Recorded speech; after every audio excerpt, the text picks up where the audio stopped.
I'm Rebecca. And I'm Hunter, and this is the Family Showdown!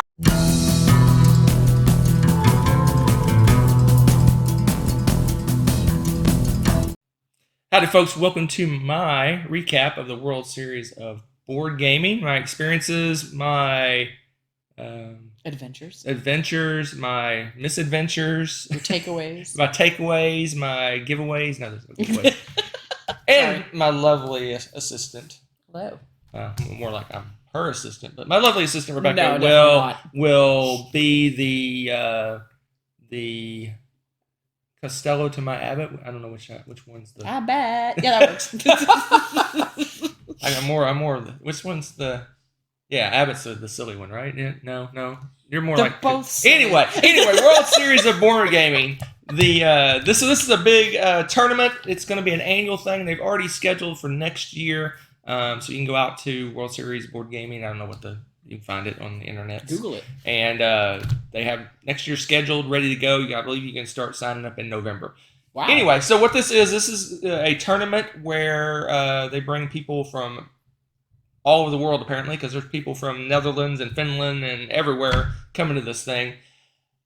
Over 4 days, they narrow it down to 16 people. And those 16 people move on to the semifinals, and then it narrows it down to 4 to the finals, and eventually they crown a champion, the world champion of board gaming.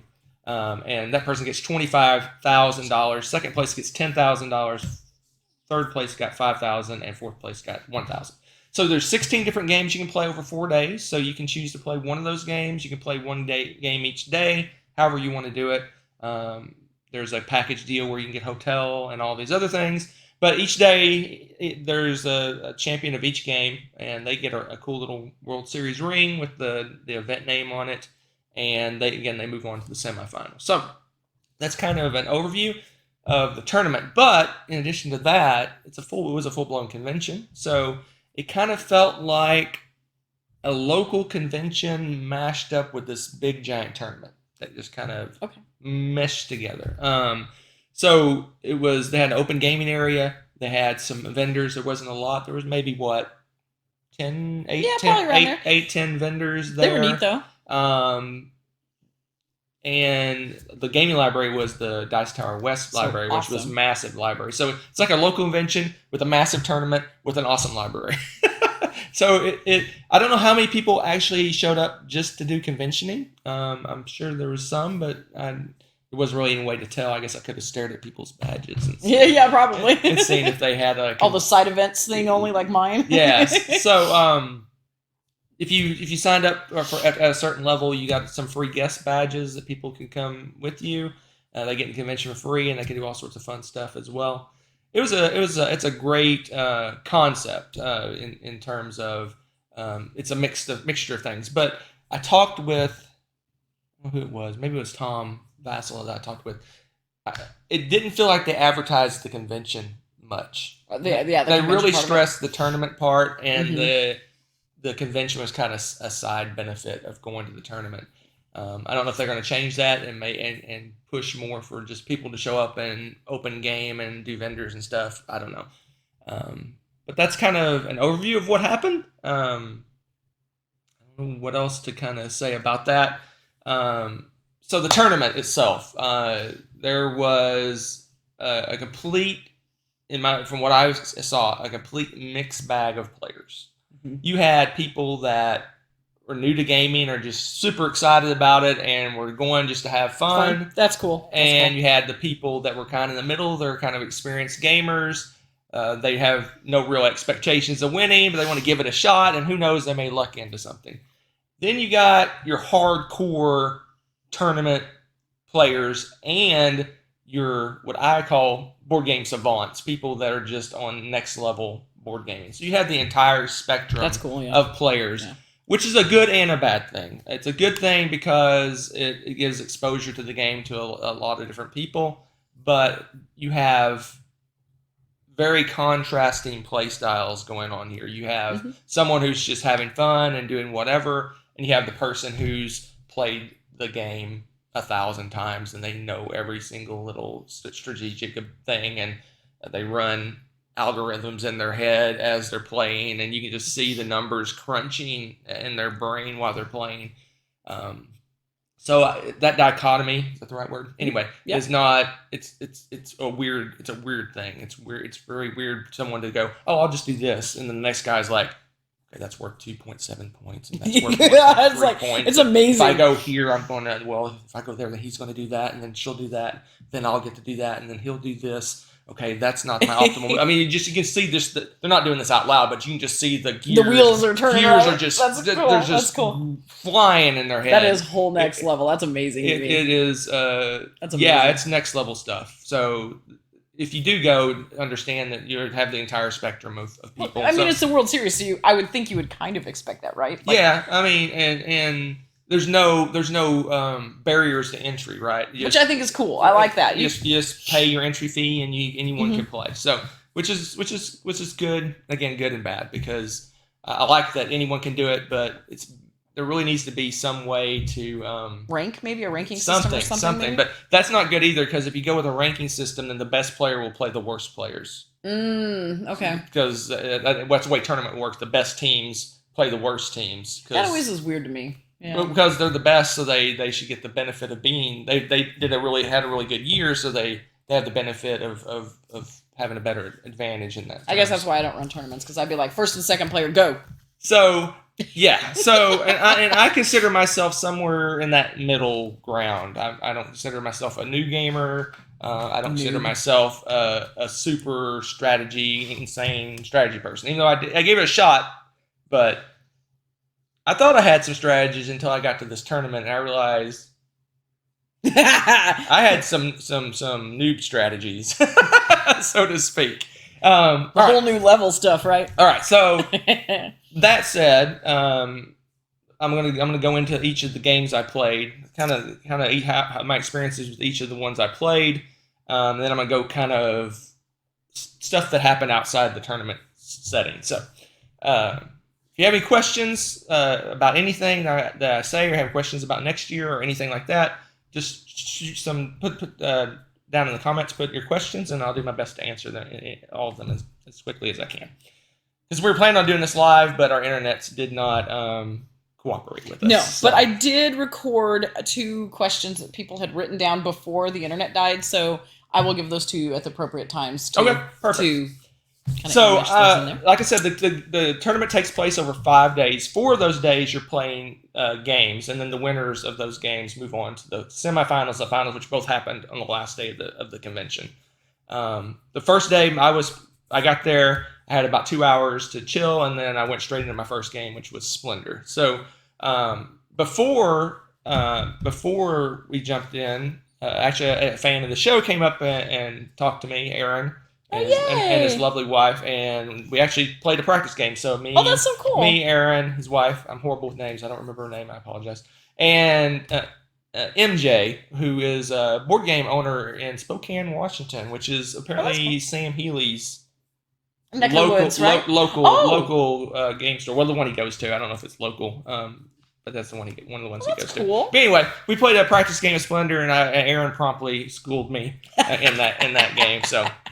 I actually was trying a slightly different strategy than my strategy, just to see something, because I had like a thought before the game, and the strategy failed horribly, and I think I may have got last place. So you're like, that thought was terrible. That thought was terrible. Doing that again. Yeah. So I went into Splendor and I sat down to the table. There was approximately, I want to say, somewhere around 50 players in that tournament. Okay. So there was a mix of 3 and 4 player games going on, and it was eventually going to narrow down to 16 players, and then 4, and then the winner. Okay. So it was going to end up being 3 rounds, right? 6 ones and 4 rounds. 4 rounds? No. I thought you said you had to play 4, but so it goes from 64 to 16 to 4 to 1. So 4 games. So you have to win 4 rounds. So anyway, I sat down at the table. Across from me was a lovely lady. She seemed like she was, after playing part of the game, I realized that me and her were kind of on the same level. I can't remember the person. This over here, he seemed maybe a newer player. I don't know. But the person next to me, was the savant that I spoke of earlier. So we sat down at the table, and this is what people always ask to kind of fill things out. Like, how many times have you played? Oh, geez. Splendor. Oh, geez. So the person across from me has played about 150 times. I, including online, has probably played about 200 times. The person across from me said he played somewhere around 100, but he mostly played in person, so he had less than that. The guy next to me, he learned the rules 2 weeks ago. He's like, I need one more game to play at the tournament. I'll just learn this one. It looks easy. So he read the rules 2 weeks ago, played online about 100 times, and perfected the game apparently. But that said. Okay. So the game starts, and if you played Splendor a lot, obviously analyzing the first part of the board is very important.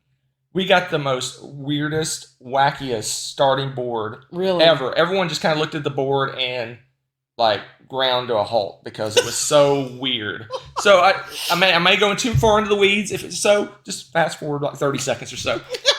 So the top row of the board, you have a selection of cards. They're usually worth usually four or 5 points. I think there is maybe some 3-point ones in there. Yeah, but that's mostly second. But it's mostly 4 to 5 point cards. There's 5-point cards that have 7 of one color and 3 of another color. There's 4-point cards that have 7 of one color. Then there's a 4-point card that's like 15 chips, something crazy. Like it's like 6 of one color, 3 of 3 other colors. That one was out, wasn't it? There was 4 of those out. What? At the top row. So we're like, we're never going to do those because wow. If you know anything about Splendor, that's like the worst play in the world is to spend 15 chips for 4 points. But anyway. So we immediately just like, what do we do? So I'm like, my strategy's broke. It's like, what everything I learned, throw it out the window. It's gone. Meanwhile, savant person next to me is like analyzing, processing, analyzing, and he changed his strategy to something completely weird I've never seen before, and he won. So we all kind of rushed to about eight or so points, and then everyone stalled out because that's when you start buying the bigger ones, but we can't buy the bigger ones. So people started reserving those cards just to hope that something came out. Yeah. But then there's a game of chicken. Do you reserve a card and something comes out and someone else gets that card?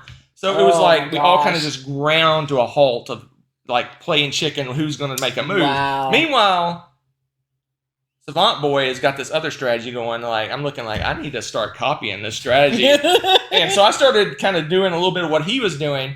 He just got it done quicker than me. Too late. He got 15 points. I got 14 points. If I would have had one more turn, I had one more turn, I would have got 17 points. But it didn't. Oh, he wasn't going to let you do that from the sounds of it. No. So he ended up buying lots of 2 and 1 point cards because we couldn't get the high point cards. We had some threes mixed in, but for the most part, we were buying the cheaper cards, which was unusual. But anyway, so close but no cigar. But this guy, he knows his stuff. Next level guy. So Splendor. So that there's that. I figured Splendor was probably my best chance. If the cards would have played right, I may have had a chance because I had to just almost make up a strategy on the spot of what to do. I just basically looked at what everybody else was doing and merge some kind of weird strategy together.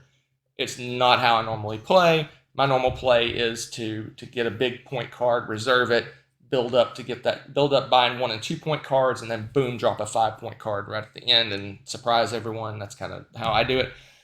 It works pretty well most of the time, but we couldn't do that because all the high point cards were garbage. You were toast. So Splendor. That's Splendor. Next day. That's an adventure. Next day was Dominant Species, probably the heaviest game in the tournament. This was my long shot. Let's hope no one signs up. I only need to win 1 or 2 games to get in. And only 22 people signed up for Dominant Species. Really? It was not the lowest. The lowest was Carcassonne, strangely enough.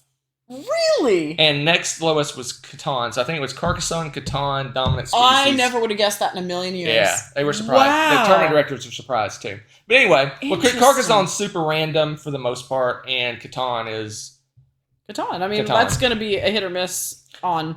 That's interesting. Dominant Species Marine. So I went into this knowing that this is going to be your hardcore gamers. This is going to be your heavy gamers. It's going to be Dominant Species is almost like a war game.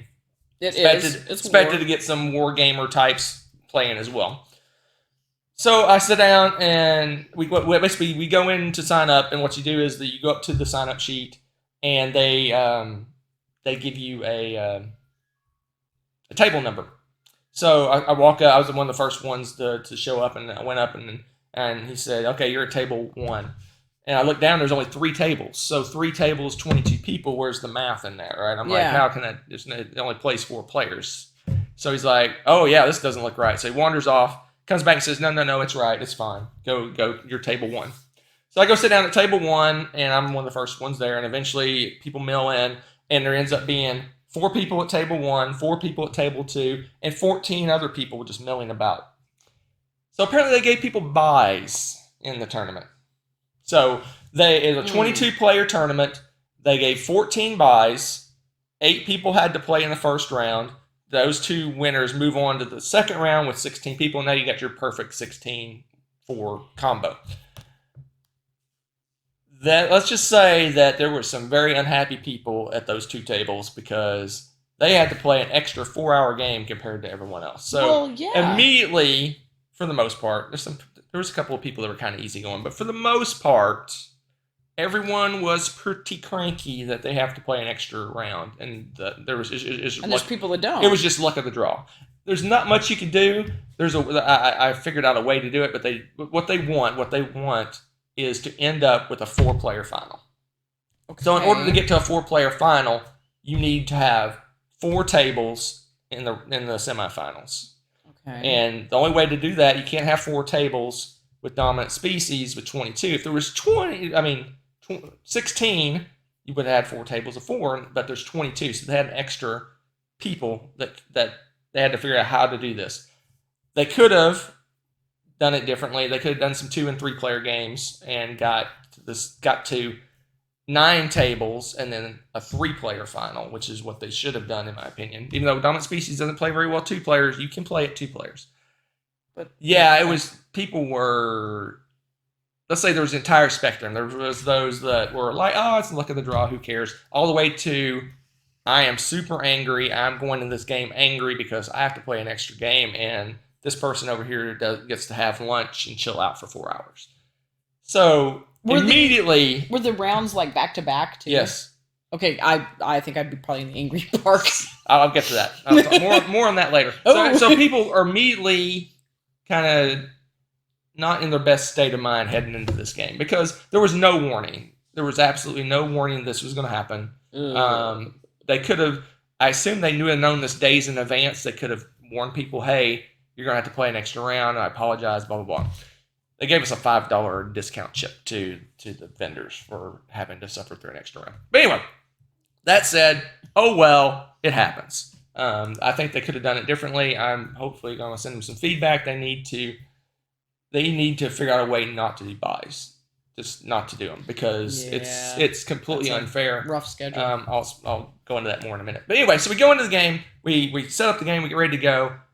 And I had a really bad experience with Dominant Species Marine. I'm not going to go too far into the weeds of why that is. There was just an unpleasant person at the table. And if you've ever played board games, and all of you people probably have, there's times when you have an unpleasant person at the table. So you take the intense situation of having to do an extra round, an unpleasant person at the table, and a very mean game all colliding together at the same time. It was a bad experience. Now, I'll say this. One, in my old age, my tolerance of jerky players is much lower than it was when I was a younger person. Fair. So I may have tolerated it better being younger, but these days I play games to have fun. I want to enjoy myself, and I did not enjoy myself. Literally an hour into the game, I was ready to just walk from the table. That's how bad of an experience it was. I did not want to do that because if you ever played a long, intense board game, you pull a player out of that out of it the jacks game, it up. it completely messes up the game. No, and you said the other players were So really the two nice, players, too. the person of note was next to me. The two people across me were awesome people, lovely people. They were here to play board games. They were intense, but they were having a good time. They were being friendly. There's levels of jabbing at people. There's the friendly jabs. There's the not so friendly jabs, and then there's just being rude. It was the last one. Yep. The whole time, from literally the game started with a 15-minute rules argument, and it went down from there, in my opinion. My issues are we only had 2 tables, and they had 2 game directors. There was a game director sitting at each table the entire game. Nothing was said to that person. Wow. The whole time. So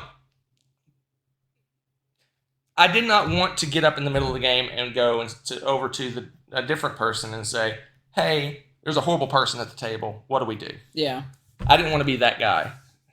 I should have been that guy. Probably. But instead, what I did is I decided that this person is not going to win the game. So I proceeded to do everything I could to prevent them from winning the game. Any move that I could make that's negative to other people, that person got it. And they got last place, I got third place, and the 2 level people across the table got first and second. So there's that. It's a tournament. It happens. Maybe this isn't the norm for tournaments. I don't know. It doesn't seem like it would be the norm to me because they stressed professional play, being nice to each other, treating each other well.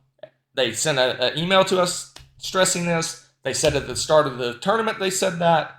It was stressed that you're here to play a game. You can be intense without being mean. Well, and you didn't have that problem with literally anyone else. So No. I think that's pretty telling, too. But anyway, so I basically destroyed their game because mean people shouldn't get ahead in the world. Karma. Anyway, so Karma. The one people across the table, they got first and second because reasons, and the person that won had 10 minutes to go to the bathroom and proceed with the second round. Oh my gosh, that's so So they played 8 hours straight. A rough game. Basically 8 hours straight.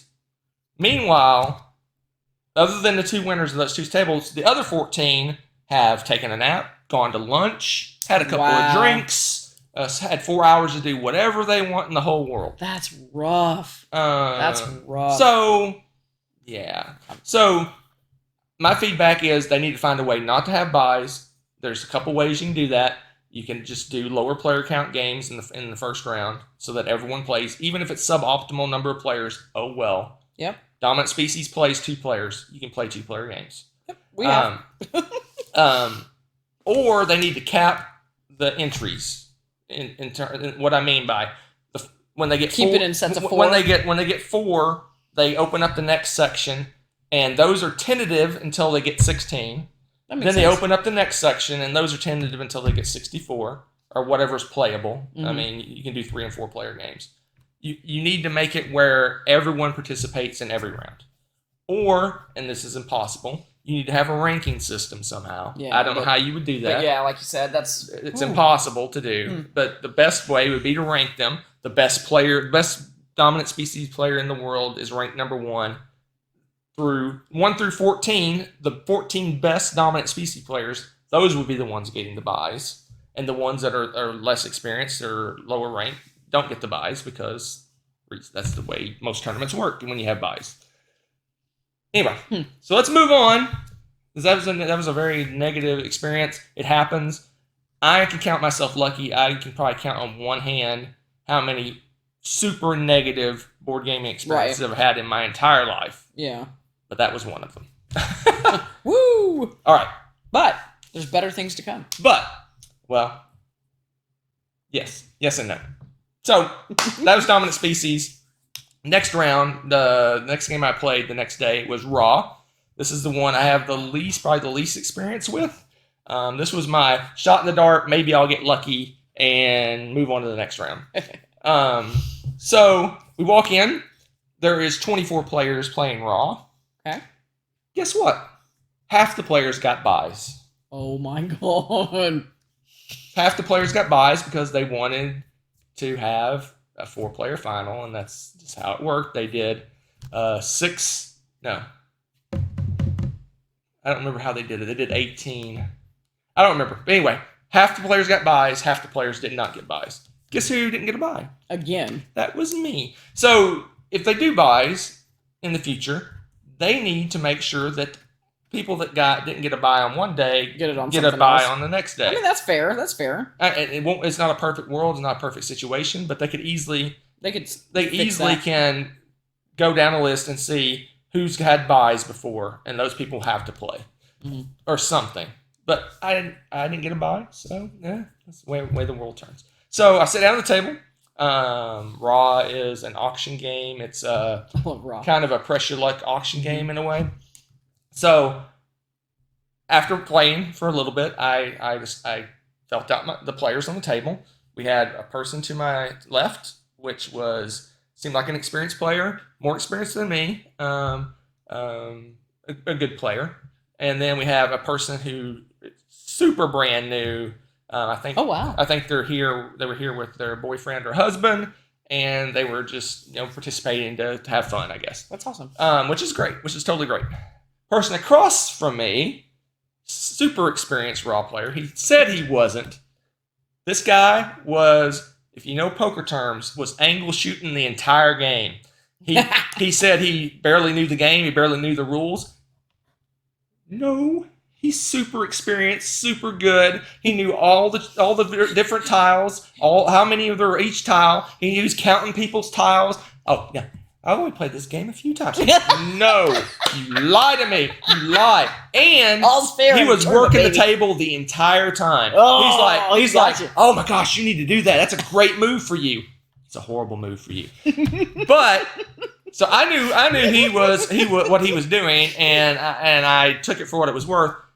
Unfortunately, the people sitting next to me fell for his sneakiness. They were anything. They were bamboozled. The more experienced player didn't fall for it as much. The new player, whatever he told her to do, she pretty much did. It was crazy, which is fine. I mean, it's part of the game. It's not something I would do. Looking back, maybe I should have done it. But anyway, he was good at it. He was charismatic. He was assertive in a good way. He was jovial, fun. Yeah. Oh yeah, that'd be a great. Oh my gosh, look at those tiles. That is awesome for you. You need to call Raw on that. Horrible. That's Raw. I'm like, no. So I should have been countering his arguments. Yeah. But I was mostly just having fun because this guy was working the table, man. He was a used car salesman. Did he end up winning? And he was selling everybody cars tonight, man. That's amazing. He scored. Now I don't know if you know Raw. A winning score of Raw is usually 40 to 50 points. That's a good score. That's a good score. So we were playing. He scored 26 points in the first round. The first round. In the first round. This isn't final scoring. He scored 23 points in the second round. So he's in the 50s already, going into the last round. I've never seen the likes of it. It was crazy. So at the end of the game, I was in the high 40s, I think. Which is still a really good score. And this was before final scoring. So I was in the high. Guys. So I needed to score. I can't remember what it was, like 10 or 15 points on the last couple of exchanges, right? So I ended up being the only person left in. I had 2 auctions, and I was dealing tiles, like pressing my luck so hard because I knew I had to score a certain number of points. And one time I filled the board up, and it still wasn't enough. I literally had to take the board and wipe it to try to get more points because this guy scored so many points. So I could have, if I just took those tiles and called it good, I would have scored high 50s, low 60s. That's insane, man. Which is a winning score Yeah. in 95% of the games. 80 points. The dude had 80 points. 80. This is 80. When you go to the doctor and they have those percentiles for height and stuff. He was 99.9 percentile in scoring for Raw. I never like seen the likes of it, but I knew he had between 70 and 80 points, so I knew how much I had to score at the end. I couldn't. I was pressing my leg. I just couldn't get the right tiles to get enough points to win. And I finally busted because I just kept pushing and pushing. It was all or nothing. I had to push and push. It was just like I was swinging for the fences, hoping I could get enough points. If the tiles came out just right, I probably could have won. But what were the odds at that point? Yeah, that's just wild. So I enjoyed that game. It was wild. It was crazy. I never seen anything like it. It was fun. Well, didn't you say too the tables next to you their top score? The table behind me, the winning score was 38. 38. I had 38 in the second round. Oh gosh. The guy across me had 36 after the first round. 38. So it is luck of the draw when you get tournaments, just who you get. It's just That's amazing. I got friggin' like the guy that can sell, what does it sell? Ice cubes to an Antarctican or whatever it's called. Like I don't even remember now. Yeah, that's a penguin. Yeah, it was ice cubes a penguin. Anyway. It was hilarious. I enjoyed it. It was fun. That is the kind of interaction I enjoy in gaming. The kind of interaction, like a tournament. Yeah, that's like hardcore. He was selling it. He earned that win. It sounds like. So there's ways to interact with other players to enhance your games, and there's ways not to interact with other players to enhance your game. So there you go. That was Raw. It was fun. I had a blast. That was my favorite part of the tournament by far. Not even amazing. Not even close. Amazing. And I would say if I was at any other table with the score I scored, you would have been. I probably would have moved on to the next round. For sure. But I had luck of the draw, baby. I had who's the guy that the self-help guy. I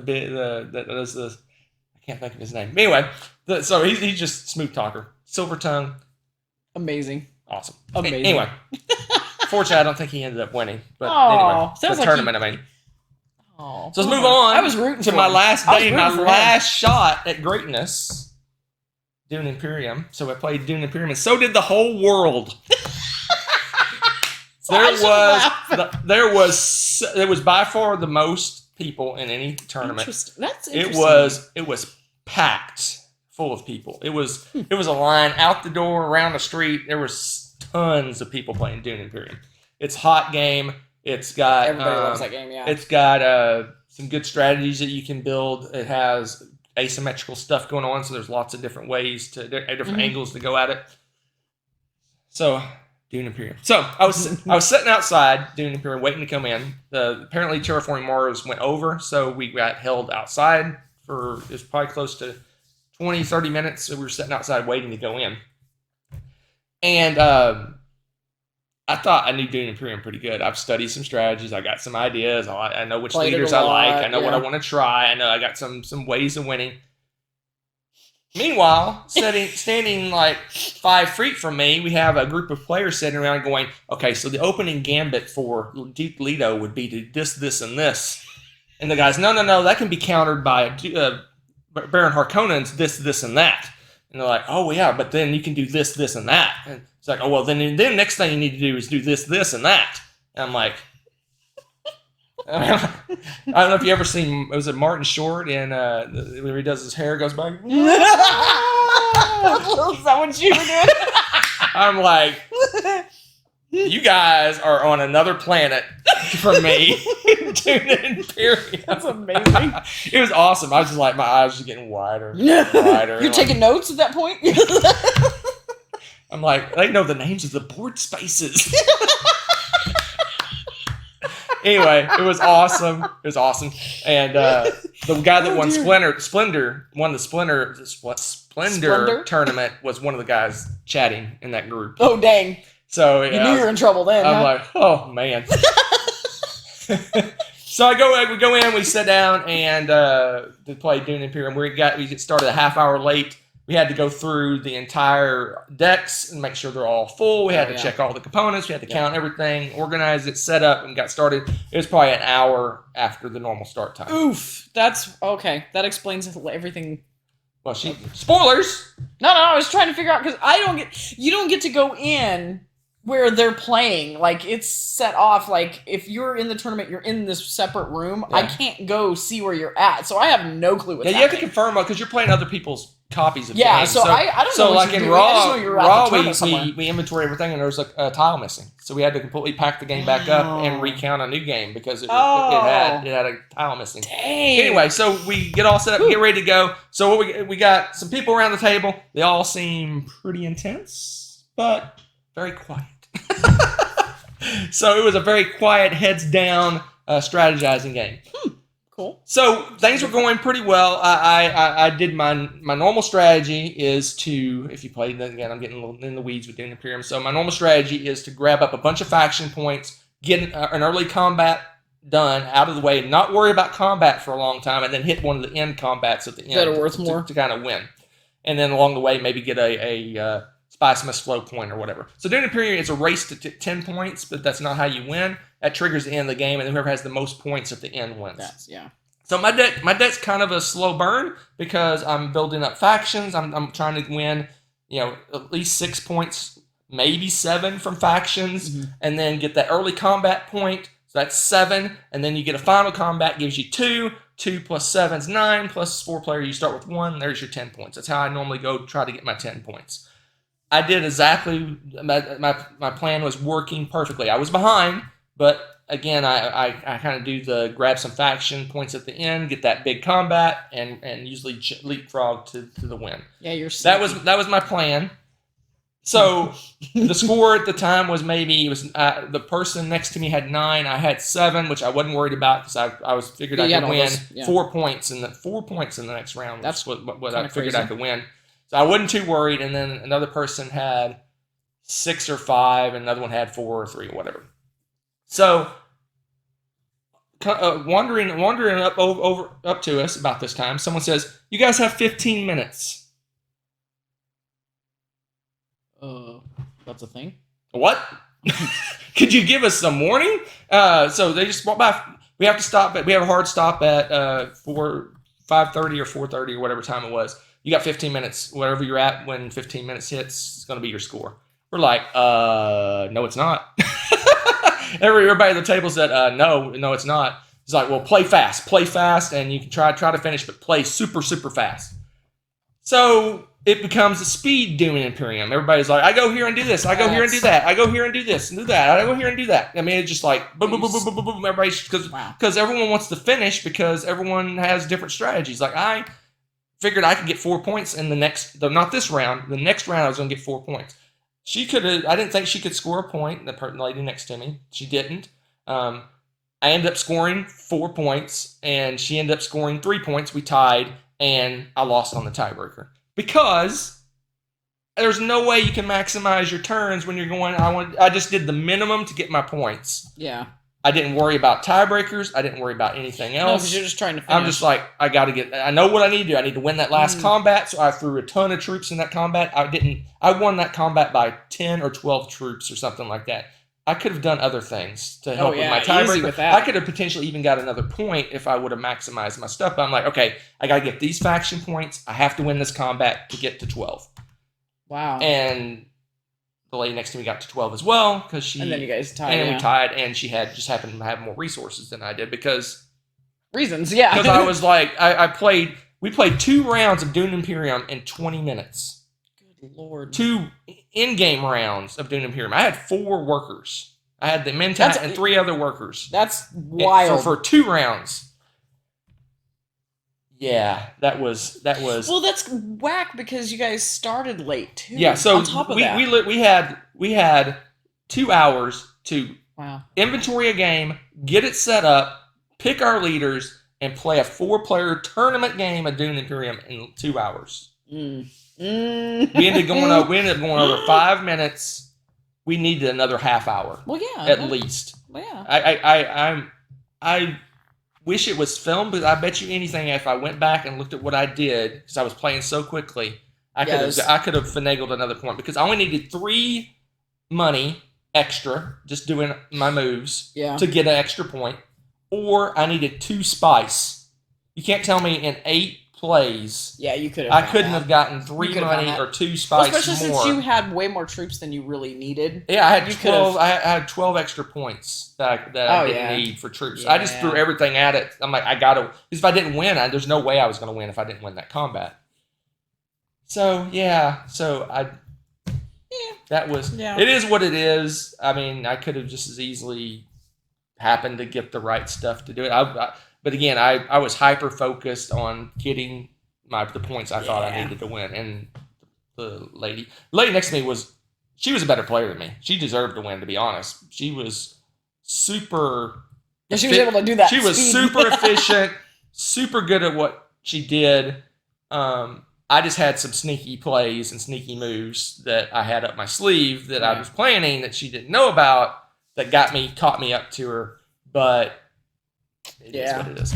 But anyway. Did you know how far she got by chance at all? I have no clue. Okay, that's the thing is, once you lose, you can't go. You can't go back in. You can't go back in and watch any of the games or anything. So you can't have no idea. I know none of the people that beat me in any of the games won the championship for that game. Oh, okay. So anyway, that was Dune Imperium. It was amazing up until the last 20 minutes. Other than that, it was an amazing experience. It was great.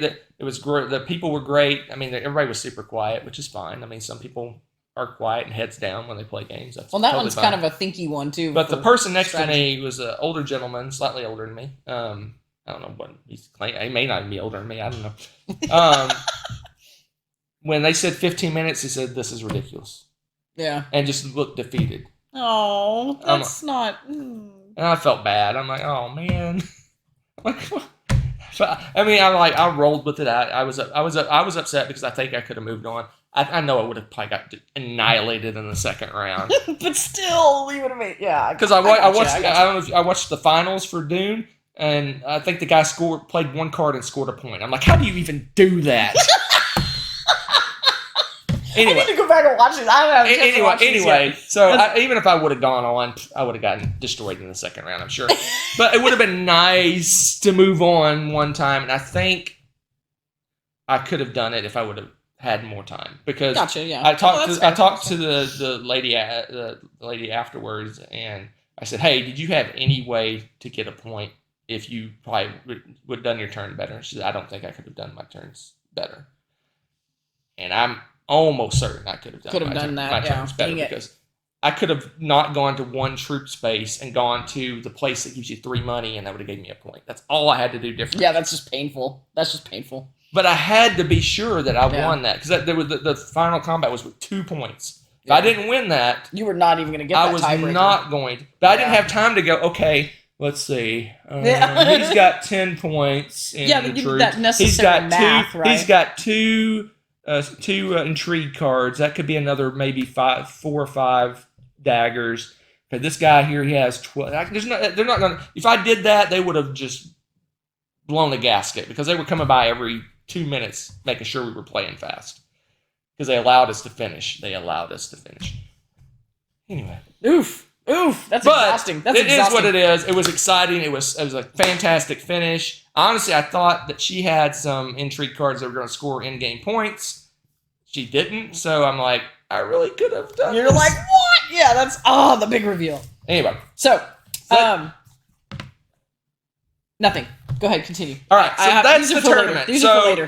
Then after the 16 games, you had 16 winners. They went on to the semifinals. They all played a random game that they didn't win in the first. Well, yeah, they didn't win a ring for. Yeah, win a ring for. Then those 4 winners went on, and they all played a game that they haven't won either in the semifinals or in the ring event. And they got to pick one game they didn't want to play of the pose, and they just pulled a game out of the hat, and it happened to be Dune Imperium. So. Oh man! That's where the finals. That's where the guy scored a point. Basically, if you watch the live stream of this, Tom and Stephen, Tom Vassell and Stephen Bonner are chatting, and the game's about to start, and the guy already had a point. They hadn't even panned the camera over to it yet, and he already scored a point. It's like, what? What just happened? That's amazing. So I think he went to again in the weeds, the Bene Gesserit spot. Got a Bene Gesserit point. Got an intrigue card that gave him a Bene Gesserit faction point, which immediately gives you a point. Something like that. Some insane combo. He got a lucky combo that gave him a quick point, which doesn't help you that much, but it's nice to get. But that's a nice jump start. Yeah. That's crazy. Normally it takes you two faction plays to get a point. Oh my gosh. Anyway. Ridiculous. So there you go. So in addition to... let's talk about stuff that happened outside the tournament. You have any questions that are about the tournament? Who did you meet? It was just a generic, who did you meet? That's what it was. So I'm assuming who did I meet? At the tournament, yeah. What do you mean? Who? Of the people of the show, I'm horrible with names, but I had people coming up all over the place. That's really cool. Taking pictures. It was funny. That's so cool. Aaron was the first. I literally walked into the hall and was heading to the vendor place, and he walked over and introduced himself. And that's so cool. So, Aaron was I met him, and again, like I said, I played a game with him, his wife. Horrible with names. She's like the Instagram photo person. She's like. Nice. So, and then I said MJ, the owner of the game store. I can't remember the name. You would names. That's a good. I'm bad with names too. It's in Spokane, Washington. Google it. Spokane, Washington. Anyway, so I met him. There was a guy in the elevator. It's like, oh, I love your show. I love your stuff on Dice Tower. Aww. I'm starting a YouTube channel. Can I get a picture with you for cred? I'm like, you're not getting credit. You're taking a picture of me. So we took a picture. Like I said, the person that played Raw with me, the new the lady that was appeared to be a newer player. Her boyfriend or husband, they didn't say which they were. Significant other. He was a fan of By the Numbers from the Dice Tower. Most people know me from the Dice Tower. They don't. I would say maybe a quarter or less of the people I met knew me from the channel. They mostly know me from Dice Tower. Because Dice Tower was one of the big sponsors, and Tom was one of the big guests and stuff like that. That's cool.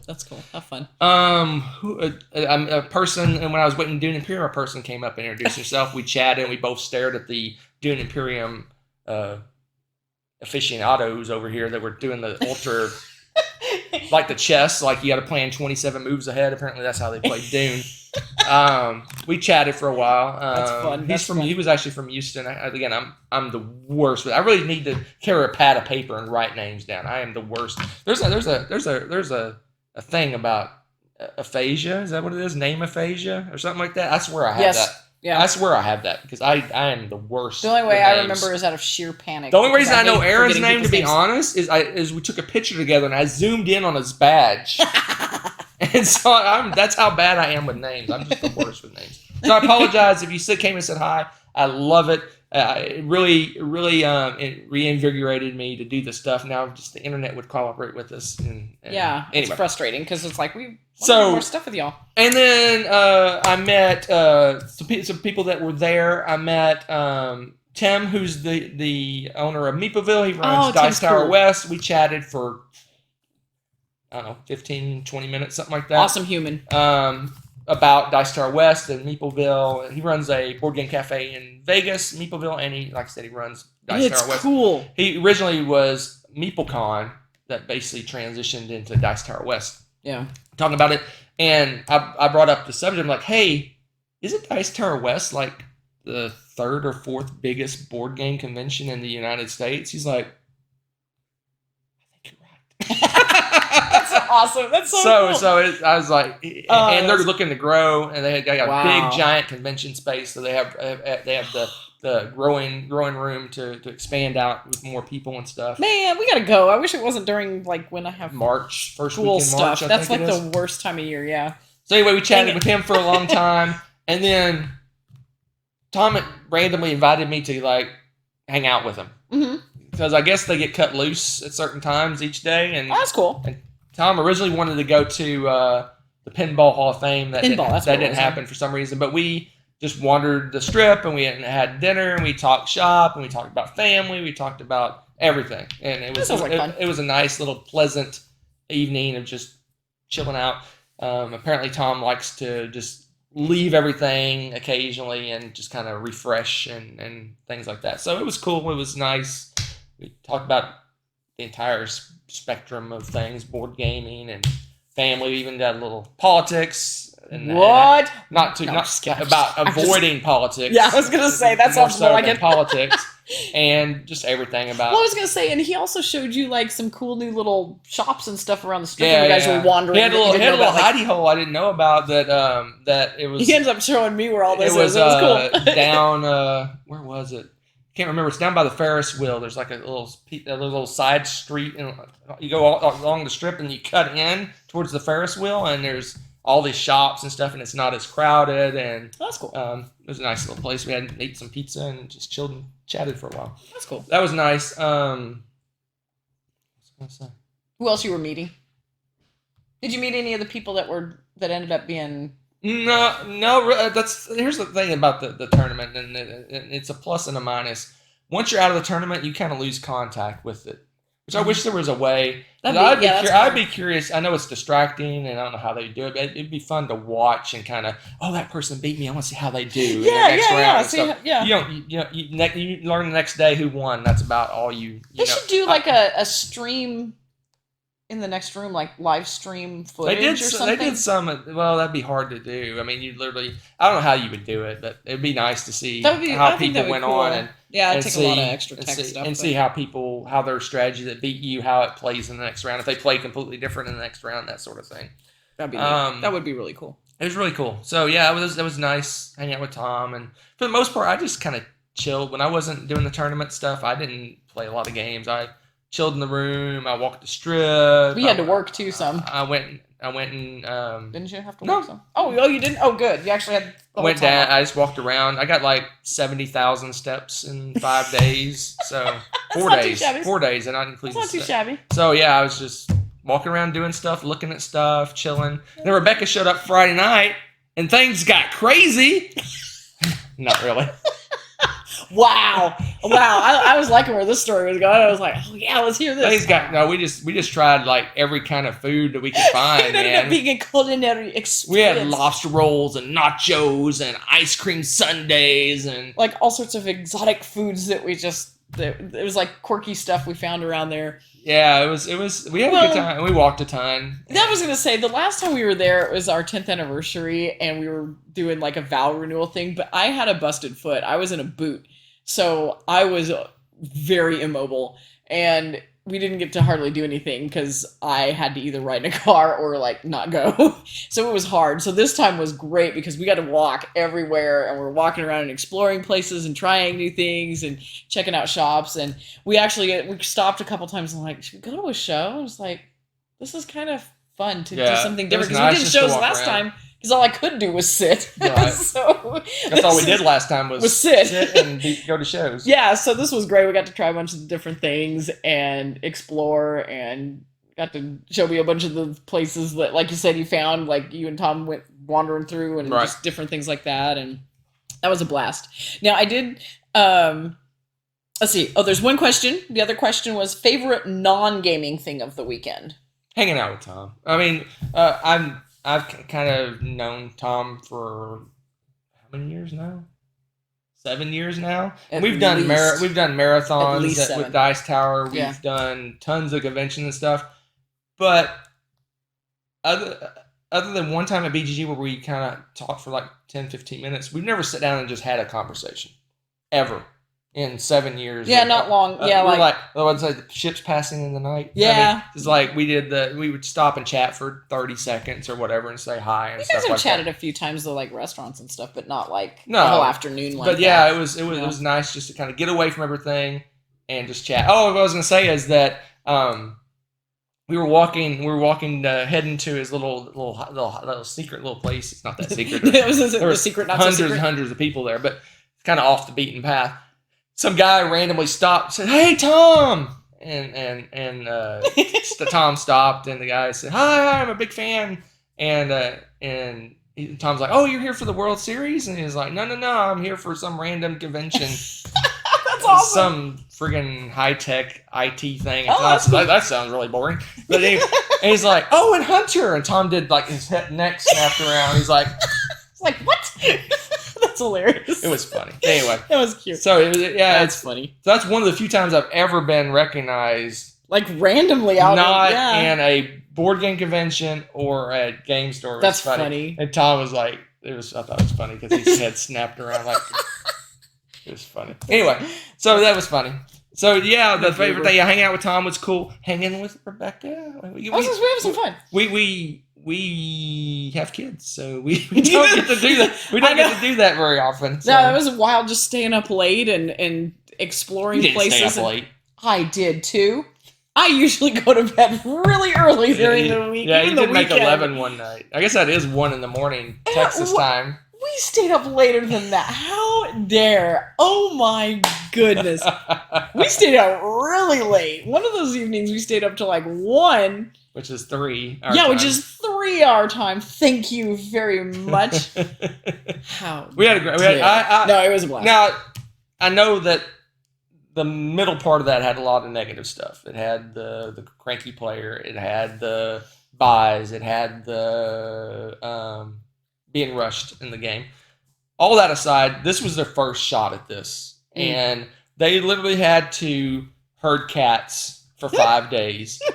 And I'll try to say this as delicately as possible, but you have the entire range of personalities at this thing. You got hardcore, angry gamer guy. You got new person, bright-eyed, new to board gaming, and you got to funnel all these people to these tournaments. You have to get them done on a schedule. You have to keep things moving. You have to keep things progressing. You got to try to minimize mistakes. You have to have all these VIP people that they got to be here and they got to be over here. They got to go to this thing. You got to make sure everybody's in the right place.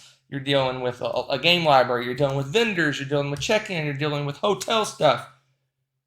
All that said, I think they did an amazing job for their first time around. I mean, this could have easily gone off the rails hard, very easily, and it didn't. It seemed like all the champions had all the games that won, all the people that won games. For the most part, I don't know them. I never met them. I'm seeing them afar. They all seem like great people, deserving of their wins. I've heard a lot of positive feedback, like, "Oh, that guy's super nice, and he's the best person to play games with." And I heard all positive things about almost all the winners, which is great. That's cool. They've already got it going. Like I said, they've already got it set up for next year. They're going to do this again. I don't know what they're going to change up. My gut says that again, I haven't seen their finances, but my gut says that they took a hit on this one. So hopefully it'll grow and be an even bigger and better thing next year. And they'll listen to feedback. I mean, I'm going to send them a positive criticism of their convention. Like this is all is good. These are things I think you need to look at to potentially maybe tweak or fix or whatever. But as long as they listen to the feedback, learn from their mistakes, and there wasn't any. I don't think there was any super major mistakes. I mean, there could have been some really bad things happen, like it just fell apart and they weren't getting games done, and who knows what. Yeah. They got everything done. They crowned a champion. That person seemed super nice, and they got everything done. That's cool. On time, on schedule. Had lots of cool coverage of the end and all. Yeah, and they do have live streams. If you go over to their YouTube channel, they have live streams of lots of the final tables. They have live stream of the semifinals. Just one of the tables, I think. Yeah, I thought you said it's just the one, right? And then the final table, Tom, Steven, and Paula Deming did the commentating for the final table. Like they did it like they did for the World Series. They have like the little they're in the little booth and they're announcing and stuff, and they're up in the corner and they have all the players like showing them at their faces, and they have the board in the middle. Oh my gosh! It looked really cool. That's amazing. I watched part of it, but it's Dune Imperium, so it's 3 hours long, but should be 3 hours long. Oh my gosh! Amazing. I have a comment. What's that? So this will be very channel specific because you all will remember Hunter ranting and raving about this before, and he's like, yeah, they're going to bring in some ringer from Finland, and I'm going to get destroyed, and blah, blah, blah. Do you know what? I got a text while I was in school, And it's, I knew it, in all caps. And sure enough, there's an article you'd clipped from some paper somewhere. No, it was the Facebook page of the World Series. The director, one of the directors of the convention, took a picture. It says, "Ollie from Finland's here." I'm like, no, not Finland. And then what's funny is I was on the elevator going up to my room, and Ollie was on the thing. You got to meet Ollie, and we were chatting about it, and I was like, do I tell him about my Finland story? I'm like, no, I'm not gonna let it go. But it was funny. Ollie from Finland, yeah. He came and he apparently. I think he made a final table. I was gonna say someone was talking about that because we heard them talking. I was like, oh, that's the guy you met. Remember? I thought that was really cool. Ollie from Finland. That's kind of neat too. That you travel all that way and then actually get to make it to that far into the tournament. That's pretty awesome. Well, and what's interesting is like two people won 2 of the events. That's crazy. So 2 people won 2 rings. That's crazy. You had 12 people win 1, and then 2 people win 2 each. Is that 16? That's 16. Dang. So, but I don't think either one of the ones they got 2 made it to the final table. I don't think. Wow. Anyway, but that's kind of cool. It kind of spreads it out a little bit, There you go. That is the World Series of board gaming. So you stuck around to the end. You get a little bonus. We're going to do a quick unboxing. Oh, I forgot about this. So I watch a channel called How Ridiculous, and they have the 44 Club. So this is our thing. We throw things at the end of the video sometimes. For those that stick around to the end, you get a little extra. So we got So I was sitting. Well, you ruined it now. I started seeing the name. So I was sitting in my den, and I heard a crash, like the door was breaking. No, I'm just kidding. They throw it against the door again. No, the earth actually shifted a little bit. The foundation's off on the house now. Great. The house shifted. The earth knocked out of its orbit when they put this box on the table. This thing's got to weigh 20 pounds. Yeah. It's heavy, guys. I'll give you that. Do I get to look at this now? Yep. We all know what it is. Kind of. If you don't, so I was told by someone of authority, this doesn't even fit in a Kallax. Excuse me? What have I told you about that? You keep doing this, we're going to end up with only 30 games. It's the Colossus edition. We only have so many Kallax that we can fit one game in. Crazy man. Okay, oh my gosh. Is it just one big box? Oh my goodness. It is one big box. All right, I apologize for this in advance. All you listening on the mic, I'm going to try not to... I was trying not to do that. So, in unrelated news, we're looking for a new board game table. Oh my gosh! What is this insanity? Mosaic!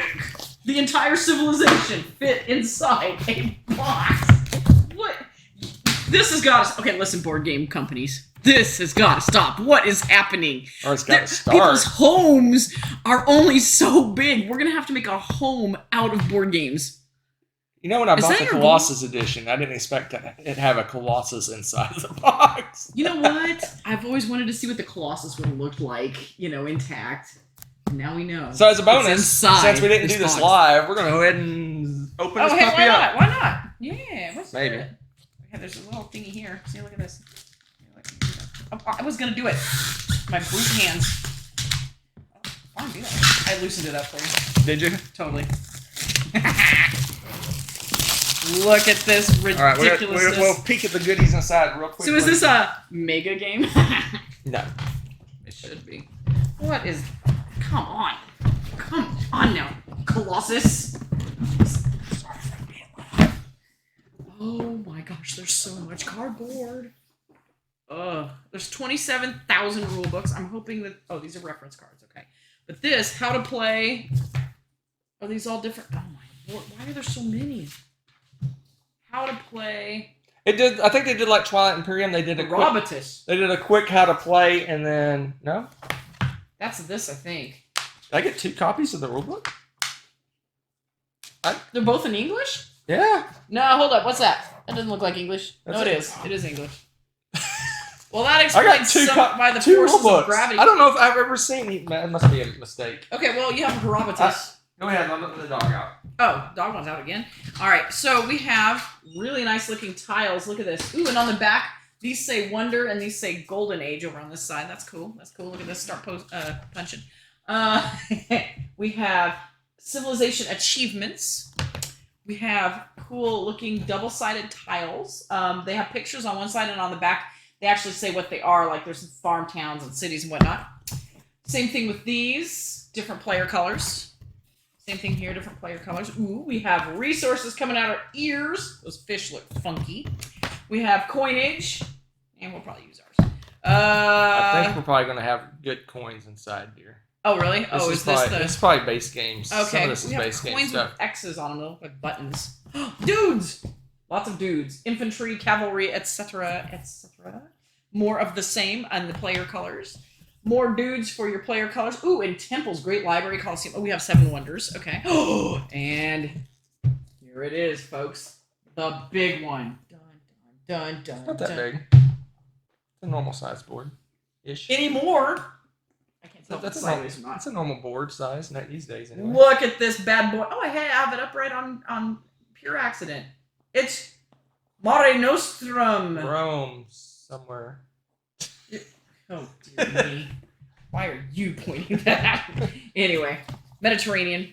Excellent, excellent. Trading in the Mediterranean, our favorite. We have little bits. They're orange. Okay, very well. I accept this is officially a good game. There's no green, though, so maybe it's not a good game. I don't know. There's some blue. Oh, there's green.